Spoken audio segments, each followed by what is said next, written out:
Hello, good people. Jennifer here, and welcome to episode 2 of How to Turn Procrastination into Action and Self-Sabotage into Kindness. I've designed this presentation based on some of the key elements I present in my book, Beyond Possible, the Simple Formula for Living a Life You Desire, and I've also jam-packed it with lots of other information as well. In the last episode, and if you haven't watched episode 1, I encourage you to go and watch episode 1 and then come back to episode 2. It'll just help with the flow of knowing where we're up to. And so at the end of the last episode, we asked the question, why do we procrastinate and abandon our dreams? And I'm going to give you 4 reasons why we engage in that activity of procrastination. Okay, the first reason is limited self-investment. And what I'm talking about there is, well, have you ever, taken the time to ask yourself, what is it that I want in life? And, what's really going to bring a sense of fulfillment to my life? And how am I going to go about bringing more of that into my life? And I'm going to invest, make a commitment to myself and invest my time and my energy in creating that in my life. Have you ever really done that level of self-investment? And when I talk about, energy, investing time and energy, I'm talking about energy as in, that mental energy, really putting some time aside and focusing on, asking yourself some good quality questions and answering those questions about what do I dream about? What would bring a sense of fulfillment? What do I need to do to consider all the aspects of my life and the people that are important in my life, and to sort of bring all this together and make all this happen. I'm also talking about the physical energy. So, I'm physically taking actions towards the things I want. And also, I just see money as an exchange of energy. So, for example, I might have invested some of my time and energy in learning some particular skills and some personal attributes that other people find appealing, and it helps them get something done that they need done. So they're willing to exchange some of their money with me, and they've got that money because they exchanged their energy with someone else. And so it's really this exchange of energy, and money is the way that we can work out how to exchange that energy. And just like, you might be willing to exchange some of your money for something that I do, I would be willing to exchange some of my money for something that you do if you've developed a level of skill and ability and personal attributes that help solve the problem for me. And in fact, if you've invested more of your time and energy and developed a higher level of skill at that thing, I'm possibly going to give you more of my money because I see the value in what you have to offer to me. And so, it really is, making that decision to invest in yourself, make that commitment to yourself, because you can see where it will take you. The second reason why we procrastinate and abandon our dreams is that there's thing called false goals. And what I'm talking about there is, have you ever started working on a goal and then just not followed through? It might have been, to do some sort of a qualification. It could have been about learning a musical instrument, a sporting thing, all sorts of goals you've set for yourself, and you've kind of started and you're going, I couldn't be bothered following through on that. It's not for me. And when we're talking about false goals, there is that, this goal doesn't really match your intrinsic values and nature. It doesn't really get to the core of who you are. And often we set these types of, wrong goals for us because maybe our parents or someone else of influence in our life has said, this is what you should do. And we've gone, okay, yeah, I'll do that, because we haven't done step 1 of made that commitment to invest our own mental energy in figuring out what it is that we want to do and that's important to us in life. And so we're just sort of following what someone else tells us to do. We might also do that because, there's someone that we've compared ourselves to, or we look up to that person and we see what they're doing and we think, they look really happy and successful in life. They seem to be really fulfilled. If I just do exactly what they're doing, I'll have that sense of success and fulfillment. And it doesn't work that way. If it doesn't match who we are, we struggle to keep the motivation and level required, commitment required to follow through. The other thing about false goals is, have we set our goals at an achievable level? So I saw this fantastic picture the other day of a ladder, and the rungs on the ladder were so far apart that you actually couldn't reach them. So you couldn't even, if this ladder was your steps to your great thing that you wanted to do in life, but you made the steps and the ladder so unachievable that you couldn't even get on it towards your goal, what can you do? There's no way to achieve this. What am I going to do? I'm going to give up. I'm not going to do anything about it because I've just set this goal, way too high. Like I haven't given myself an achievable way to get there. And on the opposite side of that, I see sometimes people set their goals way too low. They have the capacity, the ability, and the opportunity in their life, but they won't challenge themselves. And these people because they're walking around your world saying things like, oh, my life is so boring. Nothing new ever happens. Nothing ever changes. I don't even know why I bother to get up in the morning. And of course, your life is boring because the exciting part of life is the things that are just outside the edge of our comfort zone. That's when life is thrilling, when we're doing things that do challenge us. And if you're saying, nothing new ever happens, that's because you don't do anything new. And so again, you get no motivation in life because you're not getting that sense of thrill and excitement in life, and you can easily give up on life altogether and just go, don't even know why I bother. The other thing I'm talking about there with false goals is, this unclear goal. It's like, I think I'd really like to do this thing. I'm not really sure what it is, but if I could just do it, it'd be really great. But I don't know what it is. And so again, haven't invested that mental energy to really define what that thing is. There might be something there, but you don't know what it is. And so it's really unclear. And one thing I often say is, you can't get what you want if you don't know what you want. So you really do need to clarify this thing. And if you don't, you're not going to work towards it. You're going to give up on yourself. The third reason why we procrastinate and abandon our dreams is that we haven't made a plan. And what I'm talking about there with a plan is that, we have set ourselves a really great goal. That's fantastic. We have made a commitment to, to ourselves, to invest our time in ourselves, but we don't follow through. And that's because we don't know what to do. Like, our goal is a challenge to us. So there's lots of things we have to think about and do to get there. And so you might wake up in the morning and go, I'm going to work on my goal. I can't think what to do. It's all too overwhelming for me, and my mind gets confused. And a confused mind generally does nothing because it's just too big. It doesn't know what to do.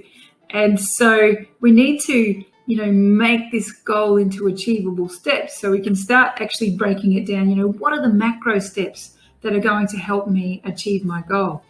But even often when we're looking at those macro steps, they are big steps. And again, they could be too overwhelming for our mind, and it might go, I'm too confused about this. I'm not going to do anything about it. And so we need to think more about these macro steps. And it actually leads me to this question that someone asked me in my first job ever when I was like a young tacker. This question, how do you eat an elephant? And many of you all know the answer to this question, and I love the wisdom contained in this answer, and I rely on it still today, all these years later. And that is, of course, if I can just get this to move forward. one bite at a time. So when things are really massive and seem overwhelming and unachievable, you just break them down into their tiny little achievable steps. And so this is a fantastic way to set your goal, like set your plan, is to know the goal, know the macro steps, and then break it down into the micro steps. So what are the daily little things that I'm going to do towards my goal? And those little things, they aren't confusing to your mind. So it doesn't have to go, yeah, I'm too overwhelmed today, I'm not going to do anything about it. It can do these things, and so it will do these things. So to give you an example, in the last episode I talked about, we might have had a goal of being fit and healthy. So I might say, my goal is that I want to feel good in my mind and body. And I know that the macro steps for this is I've got this medical thing I want to sort out. I need to tidy up, the things I put in my body, so my food and drink. And I also need to have some more output, some exercises. And so I just go, this medical thing, say I've had a rash, and it's a bit itchy. It's not too serious, but I'd feel better if I didn't have this. And so what can I do about it? Okay, I'll make an appointment to see my GP. I'll attend that appointment to see my GP, and I'll listen to their advice, and I'll know what steps to take from there. So that's, I can just get up tomorrow morning and go, yeah, cool. I'm working on my plan to feel good in my mind and body. All I need to do today is ring the GP, make an appointment, done, tick. So, I start actually just, I can start putting, I've just moved one forward. I'll just slip back there. I'll start putting ticks next to these very achievable little steps that I'm doing. And all of a sudden I can start seeing myself, it looks like I'm moving forward quite quickly because, that making the appointment yesterday was really easy. And, I want to do some, a healthy meal plan, and I need some advice for that. So I'm going to ask friends about, who else can I go to talk to about that? Done, tick that. Go and see that person. Get my, bit more a healthy food plan that's going to work for me. Schedule in that I'm definitely going to go shopping and buy this food on this day of the week and do it. And I'm going to do a little bit of food prep. I want to make my food prep easy. So once a week, I'm just going to do a little bit of food prep so that it helps me out. Plus, I'm going to add some regular exercise in. And I know I went to the gym. I hated it. I know I'm not going to go to the gym, so I'm not going back there again. But I really enjoy swimming, and I know how good that is for me. So I'm going to lock in that I go to the pool 1 or 2 days of the week. I didn't mind the walking, but I need some help to get me there. So I'm going to ask one of my friends, find someone who'll go walking with me a couple of days a week. Plus, I also saw that class that I was really interested in, so I'm going to go and lock in and get myself booked into that class. And if I don't like that one, I'm going to keep trying something until I find something that I do like to get me moving many more times a week, because I know that that's good for me. And then it's just a matter of, moving through those steps, but they're little steps, so our mind doesn't become confused and not do anything about it. It can go, yeah, I can do that, I'm going to do it. The fourth reason why we procrastinate and abandon our dreams. So, in this example, we've made that commitment to invest our time and energy in ourselves. We've set the goal that matches the very core of who we are. We've made a fantastic plan, but we find ourselves still procrastinating and not following through. And it's like, well, what's going on there? Why are we doing that? And this is where this limiting, self-limiting mindset kicks in. And what I'm talking about there with this self-limiting mindset is our fears, our doubts, and our worries. Our limiting beliefs, our negative self-talk. Have you ever said, these concepts, you mightn't say exactly these things, but these types of things that go on in your mind, like I'm not good enough, I don't deserve, I can't. That sort of internal language that goes on. And just to give you more of an understanding of that, I want to explain to you the brain-computer analogy. So we know a computer can receive information, it can process this information based on its programming, and then it can output responses based on its programming. Our mind is the same, or our brain is the same. So it can receive information through, sight, sound, smell, taste, touch, all this information coming in, and also this other sense I call energy.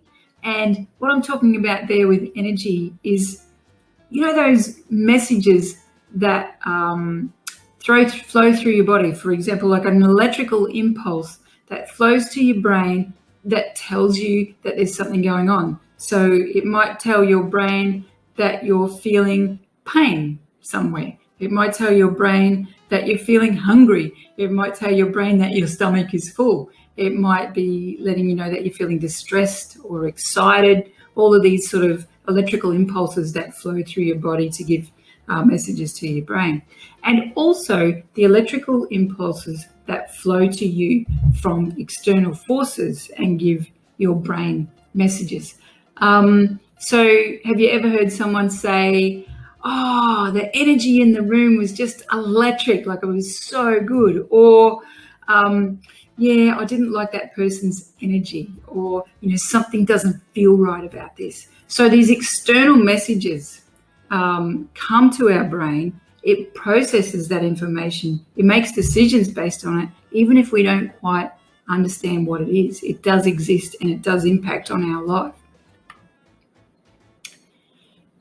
Our brain processes all of this information that comes in, and it outputs responses just like a computer does. But in our case, our outputs are our thoughts, feelings, words, actions, and our own energy that goes back out into the world. And so when you think about these thoughts, feelings, words, actions, and energy, our outputs, you need to think about how they impact on our life.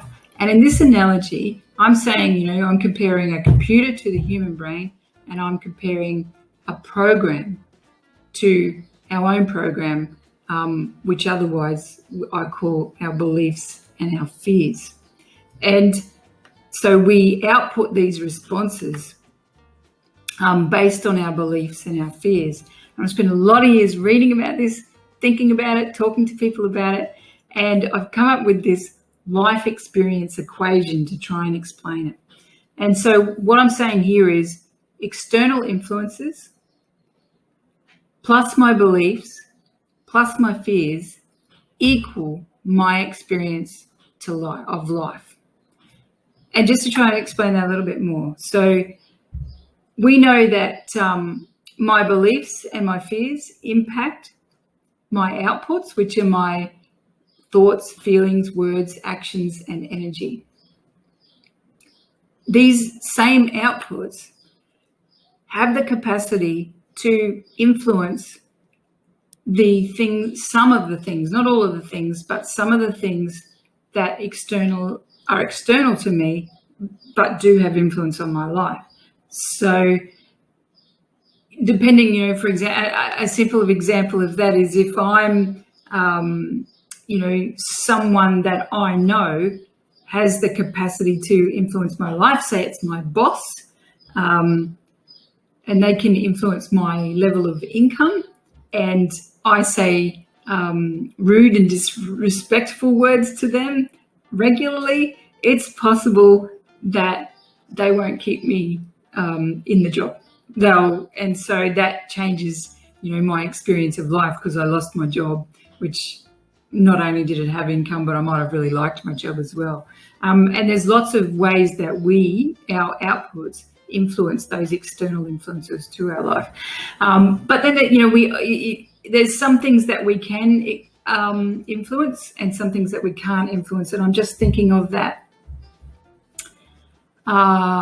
serenity prayer. How does that go? God, grant me the serenity to accept the things I cannot change, and the courage to change the things I can, and the wisdom to know the difference. It's kind of like what I'm talking about here. Some external forces we can influence, and some of external forces we can't influence. But when you look at this equation, external influences plus my beliefs plus my fears equal my experience of life. I've got the balance of power here. For the most part, I am the biggest influence on how my life goes. And we know that I can choose my own beliefs. I can manage my fears, and I can also manage my thoughts, feelings, words, actions, and energy to have influence on the things that influence me. So if my beliefs and my fears have such power in my life, the question is, where do they come from? And I'm just going to get the screen. And of course, I'm going to share that with you in episode 3, Mindset, of this free series of how to turn procrastination into action and self-sabotage into kindness. You'll be able to find that on my website, jenniferemmett.com.au. If you like the information I'm presenting to you, please feel welcome to share it with your friends for free. And also, if you want to get more, you can buy my book, Beyond Possible, The Simple Formula for Living Your Life You Desire. I am offering to give it to you at a lower rate at $24.95 plus postage. All you need to do is go to the website, beyondpossible.com.au. Order the book, and when you get to the checkout, you'll be able to enter in a coupon code, and that code is the word kindness with a capital K. So capital KINDNESS, and that'll get you the book for $24.95. Thank you for joining me here, and wishing you the very best. Hope to see you in episode 3. All right, have a great week. Bye-bye.